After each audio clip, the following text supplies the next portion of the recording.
और रुक कर लेते हैं एक और बड़ी खबर का। जयपुर से बड़ी खबर है जहां पर सीरियल ब्लास्ट की साजिश नाकाम हो गई है।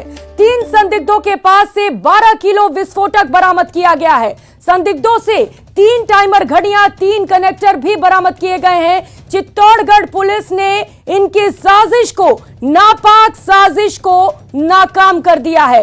राजस्थान और मध्य प्रदेश एटीएस ने इन संदिग्धों से पूछताछ की है।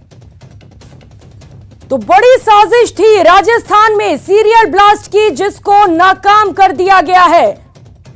मध्य प्रदेश के सूफा संगठन से जुड़े तीनों संदिग्धों के तार बताए जा रहे हैं। 2012 से 13 में पहली बार रतलाम में यह सूफा संगठन एक्टिव हुआ था। रतलाम के तरुण और कपिल हत्याकांड में भी सूफा संगठन का नाम सामने आया था। वहीं बजरंग दल नेता की हत्या में भी सूफा के सदस्य की गिरफ्तारी हुई थी। स्लीपर सेल की तरह ही ये जो संगठन है वो काम करता है।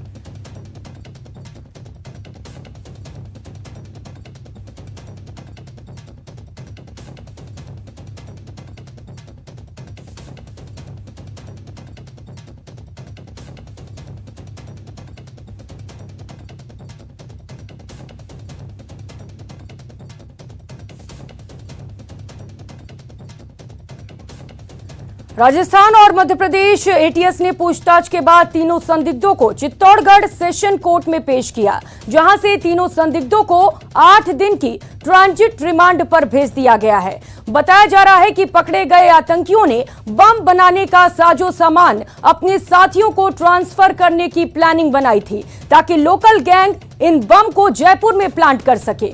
बता दें कि बीती रात चित्तौड़गढ़ जिले के निम्बाहेड़ा में पुलिस ने नाकेबंदी के दौरान तीनों संदिग्धों को दबोचा था। तलाशी के दौरान संदिग्धों की कार भारी मात्रा में विस्फोटक मिलने के बाद पुलिस ने उन्हें अपने कब्जे में ले लिया है और पुलिस के होश उड़ गए हैं।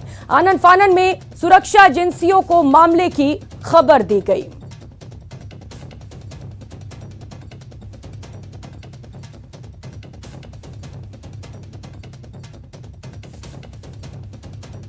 जयपुर में सीरियल ब्लास्ट की साजिश जो थी उसे नाकाम कर दिया गया है। पुलिस ने 3 संदिग्धों को पकड़ा है और इसके बाद 8 दिन की ट्रांजिट रिमांड पर इन सभी को कोर्ट ने भेज दिया है। जयपुर में सीरियल ब्लास्ट की जो साजिश थी वो नाकाम हो गई है। थाना क्षेत्र में जो वाहनों की आकस्मिक चेकिंग और नाकाबंदी चल रही थी, उसके दौरान Sundarpal head constable, Pramod Kumar constable, Naresh Kumar constable और हरविंदर सिंह कांस्टेबल, मैं ड्राइवर देवीलाल की इनकी टीम ने एक संदिग्ध वाहन को रोककर तलाशी ली। तो 3 व्यक्ति जो बहुत ही संदिग्ध उनका आचरण था और उनके पास से 12 kilo explosives plus timer device और कुछ इलेक्ट्रॉनिक सामग्री मिली। इनसे जब पूछताछ की तो काफ़ी संदिग्ध था। एसएचओ तुलसीराम के निर्देशन में पूरी इनसे पूछताछ की गई और तत्पश्चात एक्सप्लोजिव एक्ट और विधि विरुद्ध क्रियाकलाप अधिनियम में इनके खिलाफ मुकदमा दर्ज किया गया। ये अपने आप को जितनी जानकारी सामने आई गिरफ्तारी के बाद जो पूछताछ हुई उसमें, उसके अनुसार ये अपने आप को अल सुफा संगठन से संबंधित बताते हैं। रतलाम के रहने वाले हैं तीनों के खिलाफ पूर्व में हत्या का प्रयास, मारपीट और इनके मुकदमे दर्ज हैं। और इनके पास जो सामग्री मिली, इनका कहना है कि जयपुर के पास किसी पर्टिकुलर जगह पे इनको इस सामग्री को सौंपना था और वहाँ की लोकेशन इनको अपने जिन्होंने इनको भेजा था उनके साथ शेयर करनी थी। इसके और क्या 3 व्यक्ति अब तक गिरफ्तार हुए हैं, इनसे पूछताछ जारी है। पुलिस को आज 8 दिन का इनका पीसी मिला है।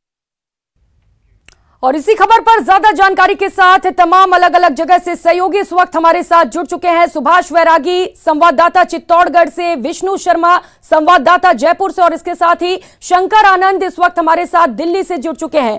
विष्णु, सबसे पहले आपके पास आना चाहूंगी, आखिर जयपुर को टारगेट क्यों बनाया गया? क्या कुछ प्लानिंग थी इन संदिग्धों की?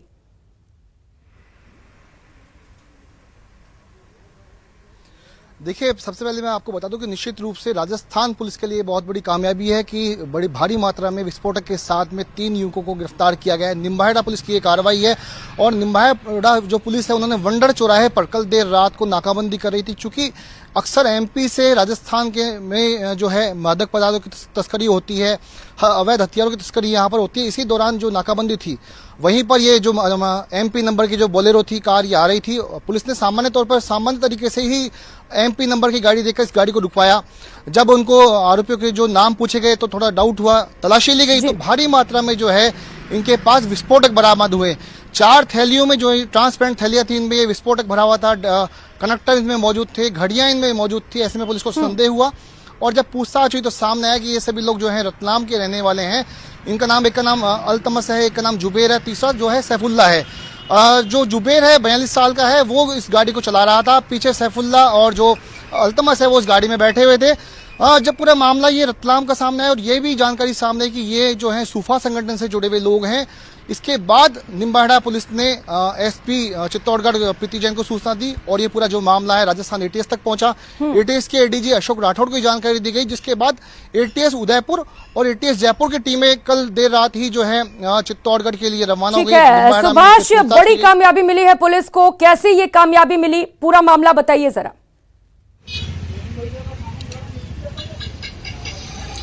जी बिल्कुल, मैं आपको बताना चाहूंगा कि चित्तौड़गढ़ की सदर थाना पुलिस को रूटीन नाकाबंदी के दौरान एक कार से संदिग्ध सामग्री बरामद हुई, जिसमें विस्फोटक होने की आशंका पर पुलिस ने उसकी जांच की तो 3 युवकों को पुलिस ने गिरफ्तार किया और हिरासत में लेने के बाद जब पूछताछ की तो सामने आया कि ये आतंकी संगठन के जुड़े हुए लोग हैं और किसी बड़ी आतंकी साजिश को अंजाम देने के लिए ये सारा विस्फोटक का जो सामान है चित्तौड़गढ़ से जयपुर किसी व्यक्ति को डिलीवर किया जाना था।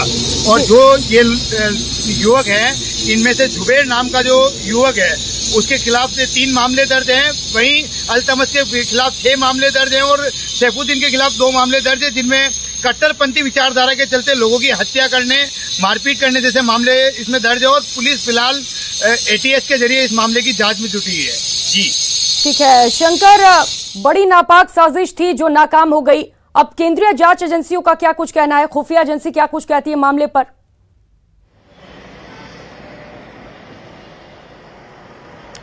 देखिए, जिस तरह से इस मामले में राजस्थान पुलिस ने एक बड़ी कार्रवाई की है, अब ये मामला राष्ट्रीय स्तर की जो खुफिया एजेंसी और राष्ट्रीय स्तर के जो जांच एजेंसी है वहां तक पहुंच गई है। आज जिस तरह से राजस्थान में इस मामले पर ज्वाइंट इंट्रोगेशन हो रहा था, उस ज्वाइंट इंट्रोगेशन के दौरान आईबी के अधिकारी मौके पे मौजूद थे, इसके साथ साथ एनआईए के अधिकारी मौके पे मौजूद थे और जिस तरह से ये मामला राजस्थान से लेकर मध्य प्रदेश के बीच में एक कनेक्शन जुड़ता हुआ नजर आ रहा है, निश्चित तौर पर इस मामले की गंभीरता को देखते हुए केंद्रीय जांच एजेंसी एनआईए आने वाले वक्त में इस मामले को टेक ओवर करने वाले हैं। यानी कि एनआईए इस मामले पर आगे तफ्तीश करेगी कि क्या किस तरह से बकायदा इन आतंकियों के मंसूबे थे, किन किन लोकेशन पर और किन किन राज्यों में इस तरह के एक बड़े आतंकी वारदात को करने के एक मंसूबे रहे, तो इसको किस तरह से साजिश रचा जा रहा था। तो इस मामले पर केंद्रीय जांच एजेंसी एनआईए की जो भूमिका होगी वो काफी महत्वपूर्ण होगी। और अगर बात करें जो जिस तरह से सूफा संगठन का नाम सामने आ रहा है, तो देखिए ऐसे ही संगठन की चर्चा होती थी पहले शुरुआती समय में 2000 के समय में सिमी संगठन, लेकिन जब उस पर लगाम नहीं लगाया गया था तो देखते देखते वो संगठन इतना बड़ा बन गया कि उसके ही सिमी संगठन से ही बाकायदा बाद में इंडियन मुजाहिदीन बना था। और जिस तरह से इंडियन मुजाहिदीन एक बहुत बड़ा संगठन बना, तो इस तरह के संगठनों पर लगातार आईबी और एनआईए की टीम नजर रखती है और इस मामले की गंभीरता को देखते हुए आने वाले वक्त में एनआईए की जो भूमिका है वो काफी जी शंकर, देखिए नजर रखती है टीम, लेकिन बड़ी चूक भी हुई है क्योंकि राजस्थान तक विस्फोटक पहुंच गए थे। अभी क्या कुछ कहना है खुफिया एजेंसियों का, आगे क्या कुछ कार्रवाई की जाएगी, क्या कुछ एक्शंस लिए जाएंगे इनके द्वारा?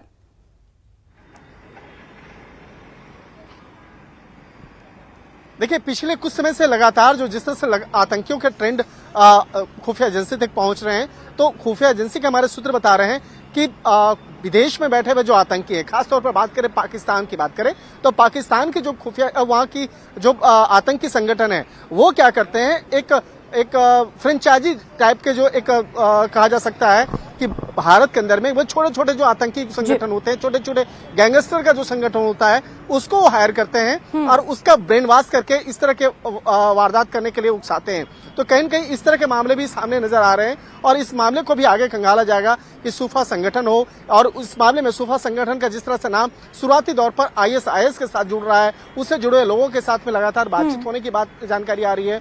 तो किस तरह के इनपुट हैं और किस तरह से इस मामले पर आगे इन्वेस्टिगेशन होगा, निश्चित तौर पे उसको भी देखा जाएगा कि आतंकी संगठन ISIS के साथ में इस सूफा संगठन का नाम आखिर क्यों जुड़ा है। हालांकि सूफा संगठन का नाम सबसे ज्यादा 2012 ठीक है, बिल्कुल इन्वेस्टिगेशन होगी और केंद्रीय स्तर पर इस पूरे मामले की